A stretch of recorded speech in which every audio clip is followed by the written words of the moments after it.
गम और गुस्सा है, नाराजगी है। पूरे कर्नाटक बंद करने की फैसला किया गया है। कल जो हाई कोर्ट के तरफ से हिजाब के मामले में जो फैसला आया है, ये फैसला नाइंसाफी पर मबनी है और नाकाबिले कबूल है।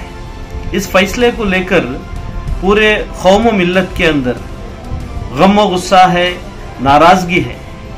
और इस मामले को लेकर आज हमारे कर्नाटक के अमीर शरीयत मौलाना सगीर अहमद रशादी साहब के सदारत में कर्नाटक के पूरे जो मुस्लिम तंजीमों के इदारों के जिम्मेदारों का एक मुश्तरका मीटिंग हुआ।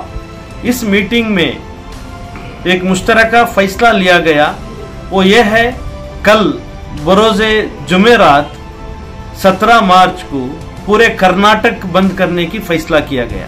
और इस फैसले के नाराजगी जताने के लिए पूरे जो मुस्लिम कम्युनिटी और पूरे अवाम से अमीर शरीयत के तरफ से ये गुजारिश किया गया है, पूरे लोग पुरअमन तरीके से इस बंद में शरीक हो जाए और इस बंद की जो फैसले को पॉपुलर फ्रंट ऑफ इंडिया रियासत कर्नाटक के तरफ से हम लोग पूरी तरह इसका तायीद करते हैं, सपोर्ट करते हैं। तो इसलिए मैं पूरे अवाम से दोबारा मैं ये गुजारिश करता हूं, पुरअमन तरीके से पूरे अवाम मिलकर इस बंद को कामयाब करे। शुक्रिया, जज़ाकल्लाह।